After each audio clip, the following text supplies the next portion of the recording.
தாய் டிவி நேயர்களுக்கு வணக்கம். சற்று வித்தியாசமான காணொளி தொகுப்பு ஊடாக உங்களை சந்திக்கிறேன். ஈழத்தமிழர்கள் மத்தியில், அதிலும் குறிப்பாக புலம்பெயர் நாடுகளில் வாழ்கின்ற ஈழத்தமிழர்கள் மத்தியில் சற்று பரபரப்பாக பேசப்படுகின்ற ஒரு விடயம் தேசிய தலைவருக்கு வீரவணக்கம் நிகழ்வு செய்வது தொடர்பாக. இந்த விடயம் பரபரப்பாக பேசப்படுவது மட்டுமல்லாமல் சமூக ஊடக பரப்பிலே விவாதத்திற்குரிய ஒரு கருப்பொருளாகவும் இருக்கின்றது. இது தொடர்பாக நாங்கள் சில நேர்காணல்களையும் பதிவேற்றியிருந்தோம். இந்த நேர்காணல்களை நாங்கள் பதிவேற்றிய பின்னர் எங்களுக்கு குரல் பதிவு ஊடாகவும் காணொளி தொகுப்புகள் ஊடாகவும் பல்வேறானவர்கள் பல்வேறு வழிகளில் எங்களை தொடர்பு கொண்டிருக்கின்றார்கள். அது மட்டுமல்லாமல் முன்னாள் போராளிகளிடம் இருந்தும் எங்களுக்கு அழைப்புகள் வந்திருந்தன. இந்த குரல் பதிவுகளும் காணொளி தொகுப்புகளும் தொலைபேசி அழைப்புகளும் ஈழத்திலே இலட்சிய கனவோடு போராடிய முன்னாள் போராளிகளினுடைய குரலாகவே ஒலித்திருக்கின்றன. அவற்றில் சிலவற்றை பார்க்கின்ற போது நியாயமான கேள்விகளாக அல்லது கோரிக்கைகளாகவே இருக்கின்றன. அவற்றில் இருந்து ஒன்றை நாங்கள் இங்கே தெரிவு செய்து பதிவேற்றி இருக்கின்றோம். இந்த குரல் பதிவை ஏன் தெரிவு செய்தோம் என்று கேட்டால், எங்களுக்கு கிடைக்கப்பெற்ற குரல் பதிவுகளிலும் காணொளி தொகுப்புகளிலும் ஒரு சமூக ஊடக பரப்பிலே பதிவேற்றக்கூடிய வகையில் இருந்த ஒரு குரல் பதிவாக நாங்கள் இதனை பார்க்கின்றோம். அது மட்டுமல்லாமல் இந்த கேள்விகளும் கருத்தாடல்களும் முன்னாள் போராளிகள் மத்தியிலும் இருக்கின்றன என்பதன் அடிப்படையில் இந்த குரல் பதிவை நாங்கள் தெரிவு செய்திருக்கின்றோம். உங்களுக்காக இந்த குரல் பதிவு. தாய் டிவி நிர்வாகத்துக்கு வணக்கம். நீங்கள் ஒரு நேர்மையான ஊடகமாக இருந்தால், ஒரு நடுநிலைமையான ஊடகமாக இருந்தால், ஒரு சமநிலையான ஊடகமாக இருந்தால், நீங்கள் என்னுடைய இந்த குரல் பதிவையும் ஒளிபரப்ப வேண்டும். எங்களுடைய என் போன்ற மக்களின் இந்த ஆதங்கத்தையும் நீங்கள் தெரிவிக்க வேண்டும். தேசிய தலைவர் அவர்களின் வீர மரணம் நிகழ்வு தொடர்பாக எங்களுக்கு இருக்கும் எங்களுடைய கருத்துக்களையும் எங்களுடைய கேள்விகளையும் நீங்கள் பதிவு செய்ய வேண்டும் என்று தாழ்மையாக கேட்டுக்கொள்கிறேன். வணக்கம். பலவற்ற அங்கீகாரத்தோட இயங்கிக் கொண்டிருக்கிற மாவீரர் பணிமனை, உலகத் தமிழர் ஒருங்கிணைப்பு குழு மற்றும் ஒவ்வொரு நாட்டிலையும் இருக்கிற அந்தந்த நாட்டுக்கான தமிழர் ஒருங்கிணைப்பு குழு, இவையெல்லாம் சரியா செயற்படல. இவையெல்லாம் மக்களை குழப்புறார்கள். இவர்கள் தெளிவாக இந்த விடுதலை போராட்டத்தின் முடிவு பற்றி, தலைவரின் முடிவு பற்றி ஒரு உறுதிப்படுத்தப்பட்ட தகவலை சொல்லல என்றதுக்காக நீங்கள் ஒரு புதிய அமைப்பை உருவாக்குறீர்கள். அதுதான் அந்த தேசிய தலைவர் மேதகவி பிரபாகரன் நினைவெழுச்சியாகவும் இப்படி ஒரு அமைப்பை நீங்கள் உருவாக்கி என்ன செய்ய போறீர்கள்? தேசிய தலைவர்கிட்ட வீர மரணத்தை உறுதிப்படுத்தி ஒரு நிகழ்ச்சியை உருவாக்கி அந்த நாளை தேசிய தலைவர்கிட்ட மாவீரர் குடும்பத்துக்கு நீங்கள் ஒரு மரியாதை செலுத்த போறீங்க. அவருடைய வீர வணக்கத்தை அறிவிக்க போறீங்க. இதுக்கு நீங்கள் எதுக்கு ஒரு புதிய அமைப்பை நீங்கள் உருவாக்கினீங்கள்? இந்த அமைப்பை உருவாக்கினாக்கள் யாரு? இதை அங்கீகரித்தது யாரு? உங்களுக்கு யார் இந்த அதிகாரத்தை கொடுத்தது? உங்களுக்கு இந்த அதிகாரம் யார் கொடுத்தது? இந்த நிறுவனத்தை, அவரோட பேரில் ஒரு நிறுவனத்தை உருவாக்குறதுக்கு உங்களுக்கு இந்த அங்கீகாரத்தை கொடுத்தது யாரு? ஒருவேளை இந்த அங்கீகாரத்தை கொடுத்தது தலைவருடைய குடும்பம், அவருடைய அண்ணன் குடும்பமோ அல்லது அவர் மகன் கார்த்திகாயனோ ஆக இருந்தாலோ, அவர்களுக்கும் தலைவர் பிரபாகரனுக்கும் என்ன தொடர்பு இருக்கிறது? இரத்த சம்பந்தத்தை விட வேற என்ன தொடர்பு இருக்கிறது? 26, 27, 28 வருடங்களுக்கு மேல் வெளிநாட்டு பிரஜையாக வாழ்பவர்களுக்கும் 30, 35 வருடம் தாயகத்தில் போராட்டத்தை தனி ஒரு மனிதனாக தொடங்கி முப்படை கட்டி இந்த போராட்டத்தை விட்டு விலத்தி ஓடிய மக்களை கூட தன்னுடைய நேர்மையாலும், தன்னுடைய கண்ணியத்தாலும், தன்னுடைய ஒழுக்கத்தாலும், தன்னுடைய நேர்மையான இலக்காலும், உண்மையாலும் அவர்களுடைய மனங்களை வென்று அவர்களையே தமிழீழ போராட்டத்தை நோக்கி திசை திருப்பியவர் தலைவர். ஸோ அப்போ அவருக்கும் இந்த குடும்பத்துக்கும் என்ன தொடர்பு இருக்கிறது? இரத்த சம்பந்தத்தை தவிர. அப்படி இருக்கும் பொழுது அவர்களுக்கு என்ன அதிகாரம் இருக்கிறது? ஒருவேளை அவர்கள் இந்த அதிகாரத்தை கொடுத்திருந்தால் அவர்களுக்கு என்ன அதிகாரம் இருக்கிறது தலைவரின் பெயரில் ஒரு அமைப்பை உருவாக்குறதுக்கு? அப்ப இந்த மாதிரி நீங்கள் ஒவ்வொரு அமைப்பை உருவாக்குறதுனால நாளைக்கு இன்னொரு குழு வந்து தலைவரோட பேர்ல இன்னொரு அமைப்பை உருவாக்கும். இதை மறுதளிக்கிறதுக்கு ஒரு அமைப்பை தலைவருடைய பெயரில் உருவாக்கும். அதுக்கு பிறகு இன்னொரு வேற ஒரு தேவைக்காக ஒரு புதிய அமைப்பை உருவாக்கும். நீங்கள் உங்களுடைய குற்றச்சாட்டுகள் என்னவென்றால், தலைவருடைய பெயரால் அமைப்புகள் உருவாக்கப்பட்டு தலைவருடைய பெயரால் இங்கே பணம் பறிக்கப்படுகிறது, இந்த மாதிரி நிறைய குற்றச்செயல்கள் நடக்கின்றது என்று சொல்லி நீங்கள் குற்றம் சுமத்துகிறீர்கள். நீங்கள் என்ன செய்கிறீர்கள்? நீங்கள் என்ன செய்ய வேண்டி இருக்கிறது? இது தலைவரால் அங்கீகரிக்கப்பட்ட அந்த அமைப்புகளை தொடர்பு கொண்டு நீங்கள் அவர்களோடு பேசி, அவர்களை கண்டு, அவர்களோட உட்கார்ந்து பேசி, அவர்களை நீங்கள் இந்த வேலைகளை தொடர்புபட்ட வேலைகளை செய்ய வேண்டும்.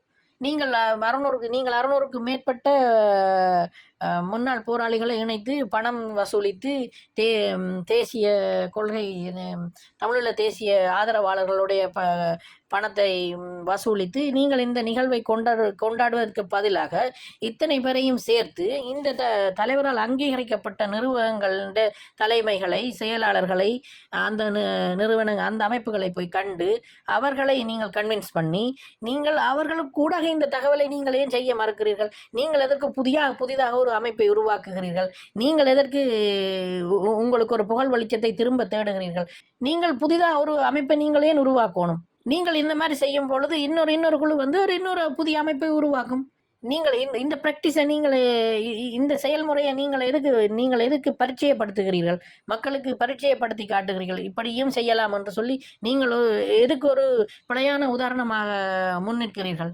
ஆகஸ்ட் மாதம் 2ஆம் தேதி நீங்கள் ஏன் கொண்டாடுறீங்கள் என்ற கேள்விக்கு அவர் பதில் சொல்றார். தலைவரின் அஞ்சலி ஆகஸ்ட் மாதம் 18ஆம் தேதி கொண்டாடினா தலைவற்ற அஞ்சலிக்கு போறதா, இனவழிப்பு நிகழ்ச்சிக்கு போறதா என்று சொல்லி மக்களுக்கு ஒரு குழப்பம் வரும்.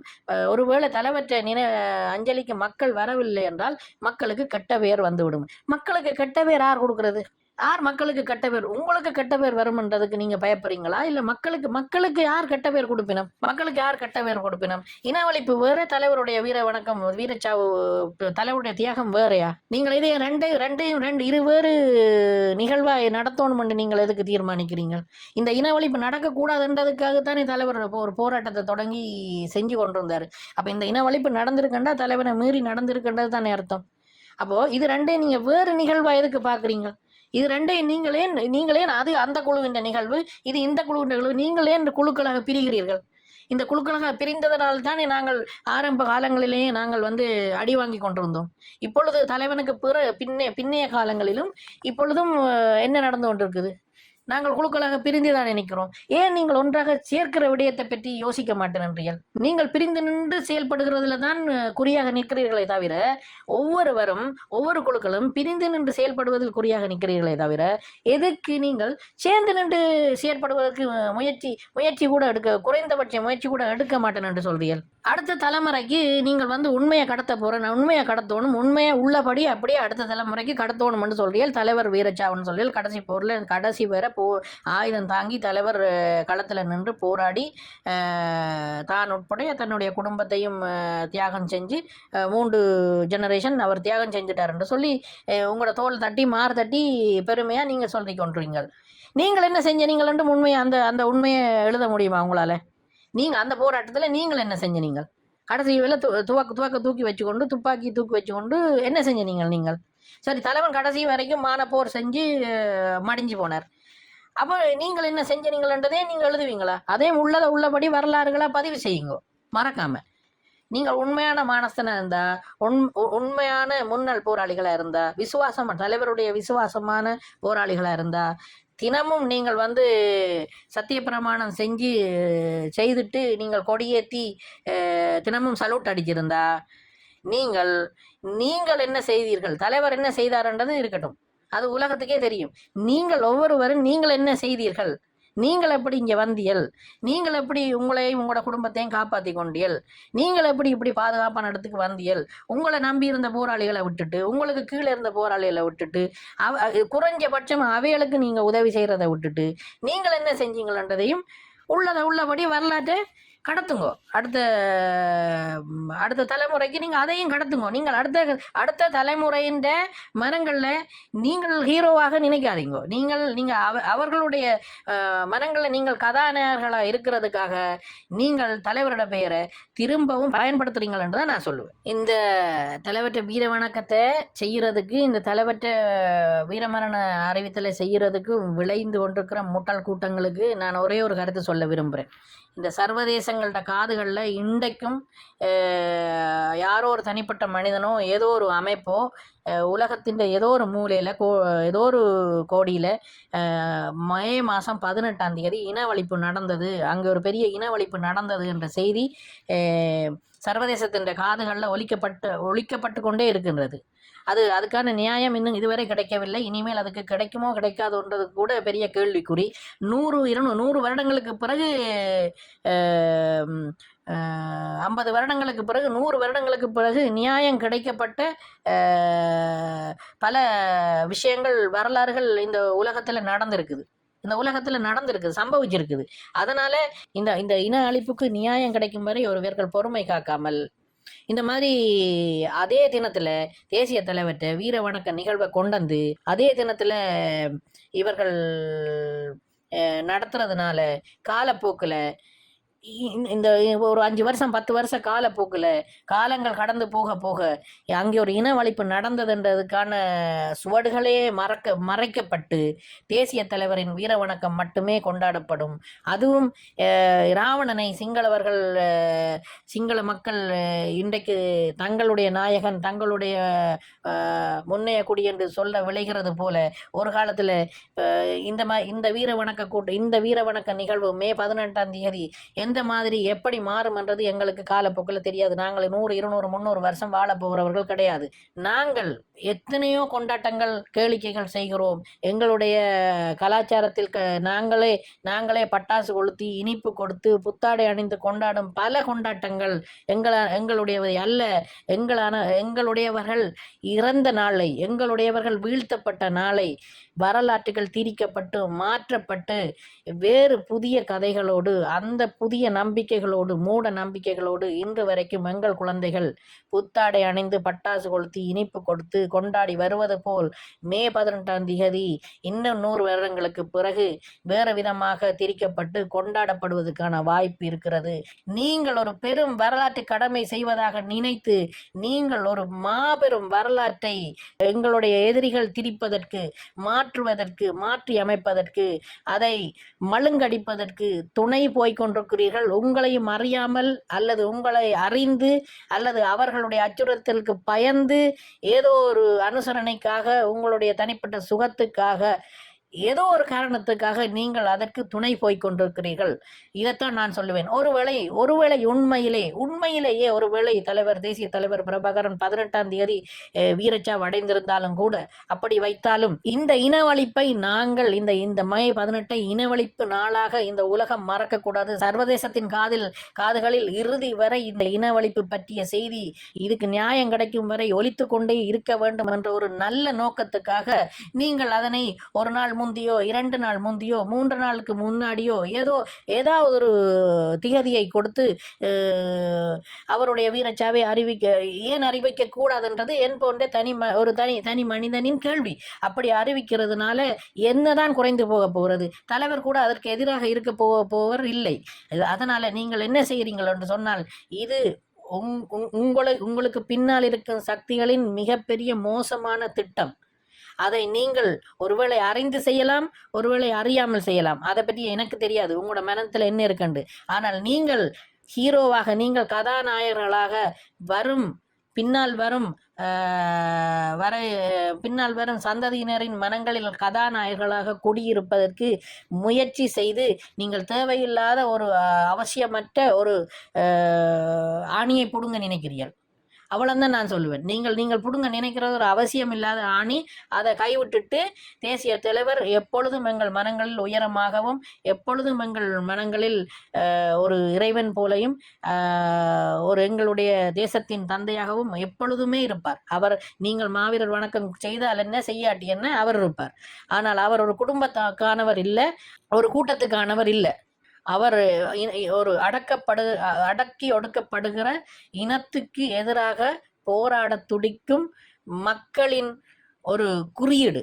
அவரை நீங்கள் ஒரு குடும்பத்துக்காக திமுக, தமிழ்நாட்டின் திமுகவுக்கு பின்னால அவர்களுடைய திட்டமிடலின் படி செயற்பட்டு கொண்டிருக்கின்ற அவர் சம்பந்தப்பட்ட குடும்பத்தினரின் செயற்பாடுகளுக்கு நீங்கள் ஒத்துழைக்க விரும்பி அவர்களிடம் நல்ல பேர் எடுக்கிறதுக்காக நீங்கள் செய்துட்டு வந்த துரோகங்களை மறந்து அவர்கள் உங்களை மன்னிக்க வேண்டும், அவர்களோட சுமூகமாக பழகிறதுக்காக நீங்கள் செய்யும் இந்த முயற்சி ஒரு வரலாற்றையே புரட்டி போட போகுது. எங்கட வரலாற்றில் இப்படி ஒரு விஷயம் நடந்ததுன்றதே மறைக்கப்பட போது நீங்கள் அதுக்குத்தான் துணை போறீர்கள். இவ்வளவு தான் எங்களால் சொல்ல முடியும். இதை கூட உங்களால் உணர முடியவில்லை என்றால் தயவு செஞ்சு உங்களோட வாயை மூடி எல்லாத்தையும் மூடிக்கொண்டு நீங்கள் மௌனமாக உங்களுடைய வாழ்க்கையை நீங்கள் பார்த்து கொள்ளுங்கள். நண்பர்களே, நீங்கள் செய்கிற இந்த வேலை உங்கள் அறியாமையால் வேறொருவரின் நிகழ்ச்சி நிரலுக்காக வேறு சில நபர்களின் வேறு சில கூட்டங்களின் நிகழ்ச்சி நிரலில் இயங்குவதால் தலைவன் மேல் இருக்கும் பாசத்தினால நீங்கள் இயங்குறதுனால என்ன நடக்க போகுதுன்னு சொன்னால், எப்படி ஒரு கருப்பு ஜூலை சகோதரர் தினமாக மாற்றப்படுகிறதோ இலங்கையில் நாங்கள் கண் முன்னாலேயே பார்க்கக்கூடிய மாதிரி இருக்கு. ஒரு ஒரு ஒரு ஒரு கருப்பு ஜூலை என்ற ஒரு இனவழிப்பு நாள், ஒரு இன ஒடுக்குமுறை நாள் எப்படி சகோதரர் தினமாக மாறியதுன்னு பாருங்க. அதையே தமிழ் கட்சிகளில் இருக்கிற தமிழர்கள் கூட கொண்டாடுற அளவுக்கு கருப்பு ஜூலை சகோதரர் தினமாக கொண்டாடப்பட தொடங்கிவிட்டது. இது போல குழப்பங்களை உருவாக்கி இது இனவழிப்பு நாளா, இல்லை தேசிய தலைவர் இறந்த நாளா, இல்லை விடுதலை போராளிகள் என்ற ஒரு மாபெரும் தீவிரவாத குழு இலங்கையிலே அழிக்கப்பட்ட நாளா, எப்படி இது மாறுமென்றதை உங்களால் எதிர்வு கூறவே முடியாது. எங்களுக்கும் தெரியாது. நாங்களும் இருக்க மாட்டோம், நீங்களும் இருக்க மாட்டீங்க. எங்களுக்கு பின்னால் வர தலைமுறைகள் அதை எப்படி கொண்டாட போகிறார்கள், இது எப்படி வரலாற்றில் எப்படி மாறப்போகுதுன்றதை யாராலையுமே கணிக்க முடியாது. அதனால தான் எங்களை மாதிரியான நாட்கள் இதை பற்றி ஆழமாக சிந்திக்கும் போது இது மிக பாரிய எதிர் விளைவுகளை உண்டாக்கும். நீங்கள் நினைக்கிற விளைவுகளை விட எதிரான விளைவுகளை இது உருவாக்கும். அதுல எந்தவித சந்தேகமும் இல்லை. அதனால நீங்கள் இந்த விஷயத்துல மற்றவர்களுடைய நிகழ்ச்சி நிரலில் இயங்குவதை தயவு செய்து நிறுத்துங்கள். நீங்கள் பல வருடங்கள் போராட்டத்தில் பங்கு பெற்றவர்கள். நீங்கள் பல வருடங்களாக உங்களுடைய இளமை காலத்தை இப்போராட்டத்துக்காக தியாகம் செய்த நீங்கள். இதற்காக நீங்கள் எந்த விதமான கெட்ட கேவலமான பெயர்களோ எடுக்க வேண்டிய அவசியம் இல்லை. தலைவர்கிட்ட பெருமையை, தலைவர்கிட்ட ஆளுமையை பற்றி உலக அறியும். அது நாங்கள் ஒரு நாளைக்கு இது பெரும்பான்மையான மக்களின் அனுமதியோட பெரும்பான்மையான மக்களின் மனங்களை வென்று அவர்களுக்கு உண்மையை தெரிவித்து காலம் கனியும் போது நாங்கள் அதை செய்யலாம். நீங்கள் செய்ய நினைப்பவைகளை எல்லாரும் சேர்ந்து செய்யலாம். நீங்கள் ஒரு சில 100 பேர் சேர்ந்து இதை செய்து திரும்பவும் தலைவற்ற பேரை பயன்படுத்தி உங்கள் புகழ் வெளிச்சத்தை உருவாக்குறதுக்கும் நீங்கள் கதாநாயகர்களாக மாறுவதற்கும் முயற்சி செய்வீர்கள் என்ற கெட்ட பேரை நீங்கள் கண்டிப்பாக வாங்குவீர்கள். கட்டாயம் நீங்கள் அதை வாங்குவீங்கள்.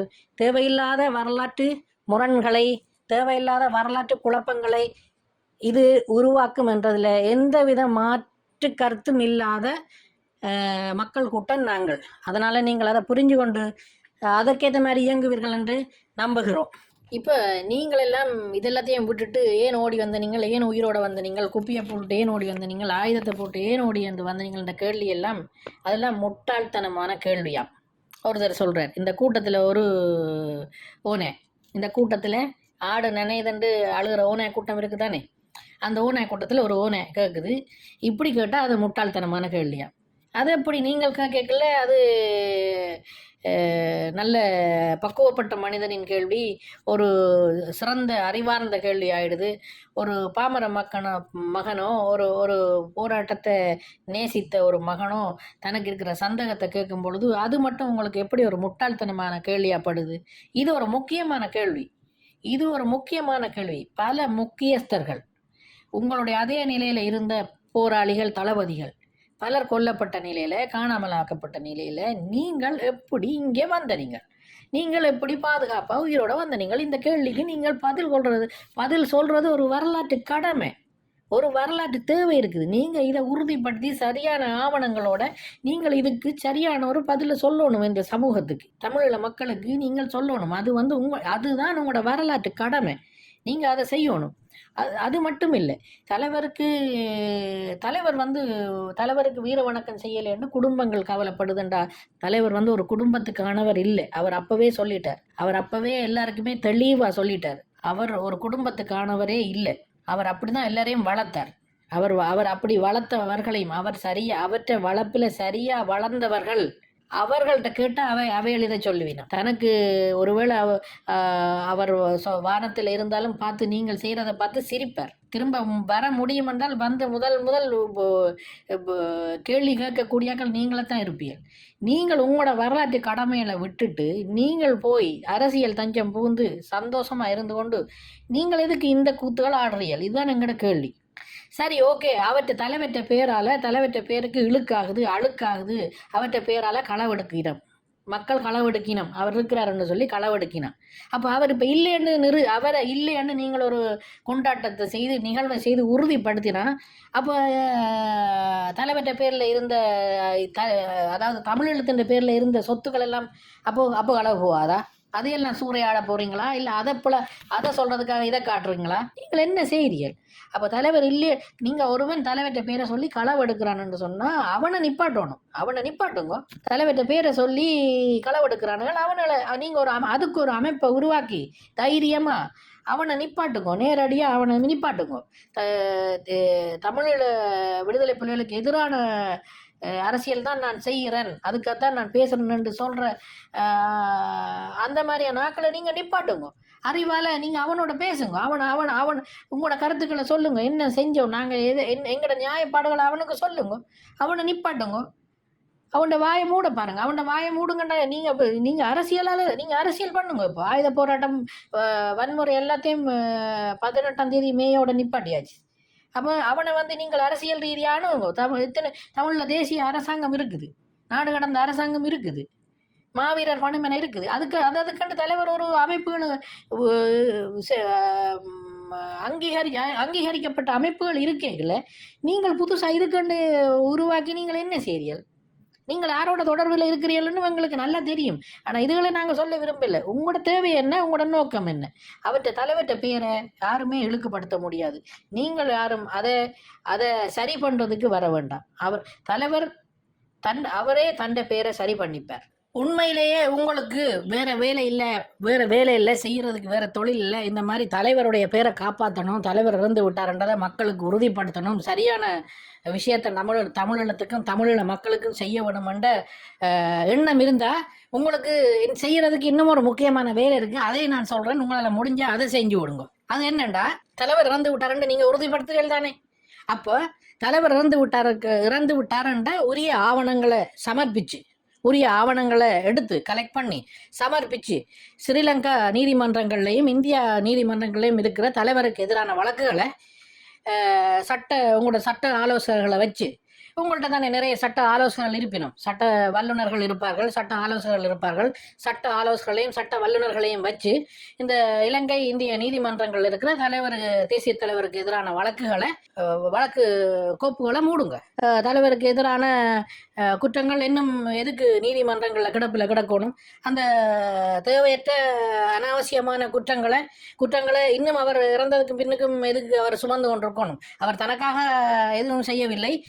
தன்னுடைய தாய்நாட்டுக்காகவும் எங்களுக்காகவும் உங்களுக்காகவும் இப்பொழுது நீங்கள் என்ன செய்ய நினைச்சாலும் உங்களுக்காக சேர்த்து தான் அவர் எல்லாத்தையும் செஞ்சார். அதற்கான விளைவாகத்தான் அவருக்கு எதிரான வழக்குகள் பதிவு செய்யப்பட்டிருக்குது. நீங்கள் அந்த வழக்கில் இருந்து இனியாவது அவற்றை பேரை உரிய ஆவணங்களை சமர்ப்பித்து விடுவிச்சு விடுங்க. இது ஒரு முறையான வேலையா இருக்கும். இது ஒரு நல்ல விஷயமா இருக்கும். இது உங்களை பாராட்டுவார்கள். இது அவர் குடும்பத்தினர்களுக்கும் உதவியா இருக்கும். தலைவருடைய குடும்பத்தினருக்கும் மிகப்பெரிய உதவியாக இருக்கும். அதாவது புலம்பெயர்ந்து வாழ்கின்ற முன்னாள் போராளிகள், அகதி அந்தஸ்தில் வாழ்கின்ற முன்னாள் போராளிகள், நீங்கள் ஒரு சில 100 பேர் சேர்ந்து முடிவெடுத்துட்டு தலைவருடைய மாவீரர் உறுதிப்படுத்தல் நிகழ்வை அவசரமாக செய்கிறது எல்லா மக்களும் ஏற்றுக்கொள்ள மாட்டார்கள். தெளிவாக நீங்கள் தெளிவாக சிந்தித்து பார்த்தீங்கள் என்றால் இப்போ 3 பிரிவு இருக்கு. தலைவர் இருக்கிறார், 100% உயிரோடு இருக்கிறார் என்று சொல்ற ஒரு குழு இருக்குது. தலைவர் மாவீரர் ஆகிவிட்டார், அவருக்கு வீர வணக்கம் செய்ய வேணும் என்ற உங்களுடைய ஒரு குழு இருக்கு. தலைவர் மாவீரர் ஆகியிருக்கிறதுக்கான வாய்ப்பு இருக்கு. தலைவர் மாவீரர் ஆகிவிட்டார், இருந்தாலும் இப்பொழுது அவசரமாக இதை உறுதிப்படுத்த வலிந்து முனைவது எதற்காக என்று சந்தேகப்படுற இன்னொரு குழு இருக்குது. பெரும்பான்மையான மக்கள் கூட்டம் இருக்குது, இன்னொரு கூட்டம் இருக்குது, தாயகத்திலையும் இருக்குது, புலம்பெயர்ந்த நாடுகள்லையும் இருக்குது.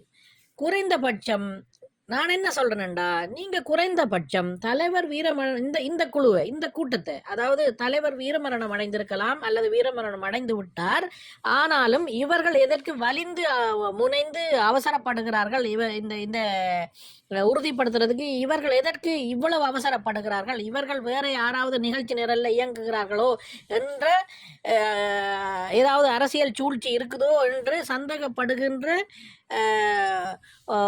ஒரு பெரும்பான்மையான மக்கள் கூட்டத்தையாவது நீங்கள் இன்னும் கொஞ்சம் காலம் எடுத்து அவர்களுடைய மனங்களை வென்று அவர்களுக்கு சரியான காரணங்களை விளங்கப்படுத்தி, தாயகத்திலும் சரி புலம்பெயர்ந்த நாடுகளிலும் சரி, அவர்களுடைய ஒத்துழைப்பையும் நீங்கள் பெற்றுக்கொண்டு செயற்படலாமே.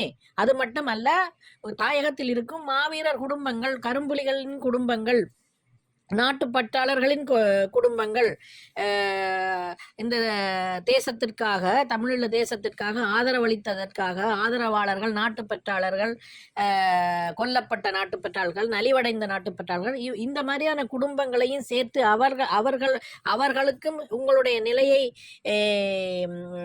விளங்கப்படுத்தி நீங்க ஒரு அமைப்பு உருவாக்கி அதை விளங்கப்படுத்தி அவர்களுடைய அனுசரணையோடும் அவங்களுடைய ஒத்துழைப்போடையும் நீங்கள் இன்னொரு வெறும் பெரும்பான்மை மக்கள் கூட்டத்தை சேர்த்து இதை நீங்க செய்யலாம் என்றதுதான் எங்களோட தாழ்மையான கருத்து. நீங்கள் இதை அவசரமா தனிப்பட்ட ஒரு சில 100 பேர் சேர்ந்து 3 வருஷத்துக்குள்ள முடிவெடுத்துட்டு இதை நீங்க இவ்வளவு அவசரமா செய்ய வேண்டிய விஷயம் இல்லை. அவ்வளவு அவசரமா செய்யறதுக்கு 1000 வேலை இருக்கைகளை இது அவ்வளவு அவசரமான வேலை இல்லை என்றதுதான் என்னை போன்றவர்களின் ஆணித்தரமான கருத்து. ஆகவே மக்களே, நீங்கள் இளங்குட்டுவன் அவர்கள் நேர்காணலில் சொன்னது போல ராஜராஜ சோழனின் வரலாறுகள் எழுதப்படாமல் இல்லை, நெப்போலியனின் வரலாறுகள் பதிக்கப்படாமல் இல்லை, பண்டாரவன்யனின் வரலாறு படைக்கப்படாமல் இல்லை. அவை அனைத்தும் சூழ்ச்சியால் வரலாற்றில் இருந்து நீக்கப்பட்டிருக்கின்றன. அவரெல்லாம் அந்த மாதிரியான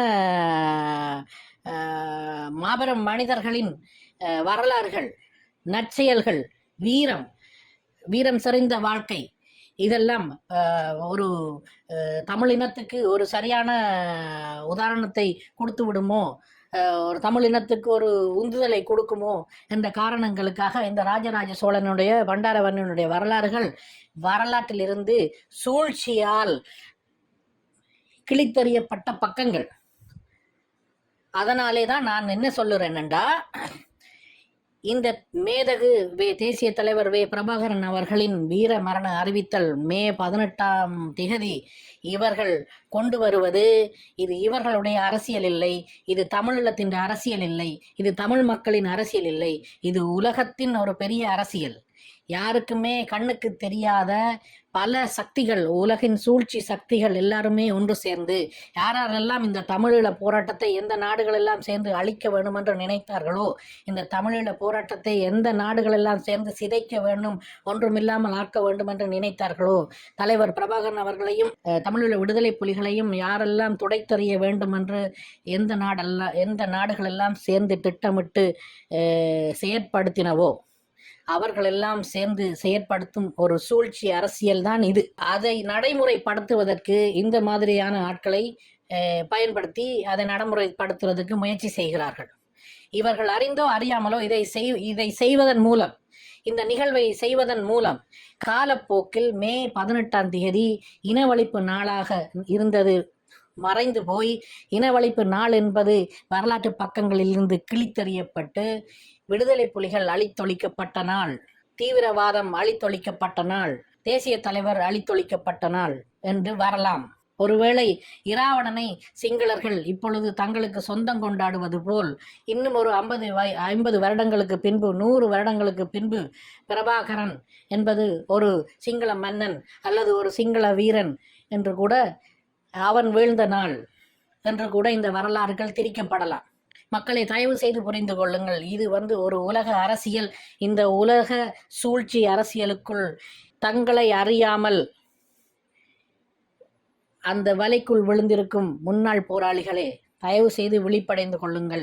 அது இந்த சூழ்ச்சி வலையிலிருந்து உங்களால் முடிந்தால் விலத்தி கொள்ளுங்கள். ஆனால் உங்களால் விலத்துவதற்கு முடியாது என்பது எங்களுக்கு தெரியும். ஏனென்றால் நீங்கள் இங்கிருந்து தப்பி ஓடும்போது நீங்கள் அங்கே இருந்து உங்களுடைய குடும்பத்தையும் உங்களையும் பாதுகாப்பாக கொண்டு சேர்ப்பதற்காக நீங்கள் என்ன விலை கொடுத்தீர்கள், என்ன விலை கொடுப்பீர்கள் என்றதெல்லாம் எங்களுக்கு தெரியாது. ஒரு போர்க்களத்தில் ஆயுதம் தூக்கி போராடி அந்த போர் மௌனிக்கப்பட்டது பிறகும் நீங்கள் பாதுகாப்பாக உங்கள் குடும்பங்களோடு இருக்கிறீர்கள் என்றால் அதற்கு நீங்கள் என்ன விலை கொடுத்திருப்பீர்கள் என்றும் எங்களுக்கு தெரியும்.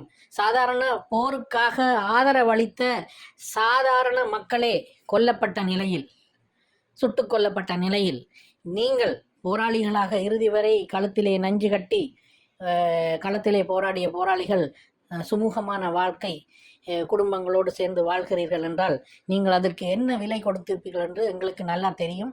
அதனால் இதிலிருந்து உங்களால் இந்த சூழ்ச்சி வரையிலிருந்து உங்களால் விலத்த முடியாது. ஒன்று மட்டும் நீங்கள் மனதில் வச்சுக்கொள்ளுங்கோ, நீங்கள் இந்த தமிழ் இனத்துக்கு, இந்த தமிழ் தேசத்துக்கு, தமிழீழ தேசத்துக்கும், இந்த தமிழீழ விடுதலை போராட்டத்திற்கும் நீங்கள் ஒரு பெரிய துரோகச் செயலை செய்து கொண்டிருக்கிறீர்கள் அல்லது பெரிய ஒரு துரோகச் செயலுக்கு துணை போய் கொண்டிருக்கிறீர்கள் என்றதுதான் எங்களுடைய தாழ்மையான கருத்து. வரலாறு சரியாக பதிவு செய்யப்பட வேண்டும் என்பதில் எங்களுக்கு எந்தவித சந்தேகமும் இல்லை. வரலாறுகள் நேர்த்தியாகவும் சரியாகவும் உண்மையாகவும் பதிவு செய்யப்பட வேண்டியது. தலைவர் செஞ்ச வரலாறுகள், தலைவர் செய்தவைகள், தலைவரால் நடத்தப்பட்ட வீர போர்கள், தலைவரால் செய்யப்பட்ட நல்ல விஷயங்கள், தலைவரால் செய்யப்பட்ட தலைவர் காலங்களில் நடத்தப்பட்ட பெரும் சாதனைகள், இந்த மாதிரியான விஷயங்கள் எல்லாத்தையும் பதிவு செய்யுங்க, எழுதுங்க, நிறைய புத்தகங்கள் வெளியிடுங்க, ஆவணப்படுத்துங்க. தலைவர் வீர வணக்கத்தை, தலைவருடைய வீர மரணத்தை ஒரு இனவழிப்பு போர் நாளில் கொண்டு வர வேணும். இதுதான் பெரிய வரலாறு என்று நீங்கள் சொல்ல முனைகிறது தான் எங்களுக்கு சந்தேகத்தை உருவாக்குது. எந்த ஒரு கட்சி தமிழீழம் என்ற ஒரு நாடு வரக்கூடாது என்று விரும்பிச்சதோ, எந்த ஒரு கட்சி தேசிய தலைவர் பிரபாகரன் உயிரோடு இருக்கக்கூடாது என்று நினைத்தார்களோ, எந்த ஒரு கட்சி அங்கே ஒரு தமிழ் ஈழம் மலர்ந்தால் இங்கே தமிழ்நாடு பிளவுபட்டுப்படும் என்று நினைத்தார்களோ, இவர்கள்தான் இதை வலிந்து செய்ய முனைகிறார்கள். அவர்களுடைய நோக்கம் வேறு. அவர்கள் அந்த இனவழிப்பு நாள் அவர்களால் நடத்தப்பட்டு விட்ட ஒரு கசப்பான உண்மை உலகத்துக்கே வெளிவந்து விடுமோன்ற பயத்தில் அந்த இனவழிப்பு நாள் என்ற அந்த கசப்பான ஒரு சம்பவத்தை வரலாற்றில் இருந்து அந்த பக்கத்தை கிழித்தறிய முயற்சி செய்கிறார்கள். அதற்கு அவர்கள் இந்த சூழ்ச்சியை ஏற்கனவே திட்டமிட்டு இந்த மாதிரியான முட்டாள்களை பயன்படுத்தி, முன்னாள் போராளிகளை பயன்படுத்தி, ஏதும் அறியாதவர்களை, அவர்களுடைய தேவை என்ன? போராளிகளுக்கு இப்போ நாங்கள் நல்ல பேர் எடுத்துட்டோன்னு நாங்கள் கதாநாயகராக மாறணும். அவர்களுடைய தேவைகளை அவர்களுடைய மனதிலே விதைத்து இவர்களுடைய தேவையை, இந்த கட்சியினுடைய தேவையை, இந்த மாதிரியான ஒரு கூட்டத்தின் தேவையை நிறைவேற்ற முயற்சி செய்கிறார்கள். நீங்கள் எல்லாரும் தலைவிட்ட கனவை நனவாக்க போறீங்களா? அப்படி உங்களுக்கு தீராத தாகம் இருந்தா தலைவன் கடமையை செய்து முடிக்கணும், இந்த கால கடனை நாங்கள் செய்து முடிக்கணும், தீராத தாகம் உங்களுக்குள்ள இருக்குமா இருந்தால் நீங்கள் இந்த புலம்பெயர்ந்த போராளிகள் எல்லாரும் சேர்ந்து ஒரு புதிய அமைப்பை உருவாக்கி அங்கே அரசியல் தஞ்சம், நீங்க எப்படி அரசியல் தஞ்சம் கோரி எப்படி அகதி அந்தஸ்து கிடைச்சதோ அதே மாதிரி அங்க ஊர்ல தாயகத்துல தினசரி தங்கள் வாழ்க்கைக்காக போராடும் போராளிகளுக்கு ஒரு வாய்ப்பு கொடுங்கள். அவைகளை கூப்பிடுங்கோ, அவைகளை கூப்பிட்டு அவைகளுக்கு வெளிநாடுகளில் ஒரு வாய்ப்பு கொடுங்கோ. இந்த ஊனம் அடைஞ்ச போராளிகளை கொஞ்சம் கவனிங்கோ. அவர் கேட்கறதுக்கு இளங்குட்டுவன் சொல்கிறான். அது தனிப்பட்ட ஆக்கள் நிறைய பேர் ஹெல்ப் பண்ணினோம். இப்போ தனிப்பட்ட ஆக்கள் நிறைய பேர் இப்போ இந்த மாதிரியான போராளிகளுக்கு 100% அவைகளுக்கு அந்த உதவிகள் கிடைக்கல என்றாலும் தனிப்பட்ட முறையில் நிறைய பேர் போய் இப்போ உதவி செய்கிற நிலைமைகளை நாங்கள் பார்க்கக்கூடிய மாதிரி இருக்குது. நீங்கள் அதெல்லாம் நீங்கள் பார்க்காதீங்க. நீங்கள் செய்யுங்க. அதுக்கு ஒரு அமைப்பை நீங்கள் புதுசாக உருவாக்குங்க. அந்த மாதிரியான ஊனமற்ற போராளிகள், நடக்க முடியாத போராளிகள், இந்த தொழிலுக்காக இயங்குகிற, தொழில் இல்லாமல் கஷ்டப்படுற போராளிகள், வேறு தொழிலே தெரியாத போராளிகள், இந்த மாதிரியான போராளிகள் நிறைய பேர் அங்கே நாட்டில் கஷ்டப்பட்டு கொண்டிருக்கணும். அவைகளுக்கு நீங்கள் 100% அவங்க உதவி கிடைக்குதுன்றதை உறுதிப்படுத்துங்க.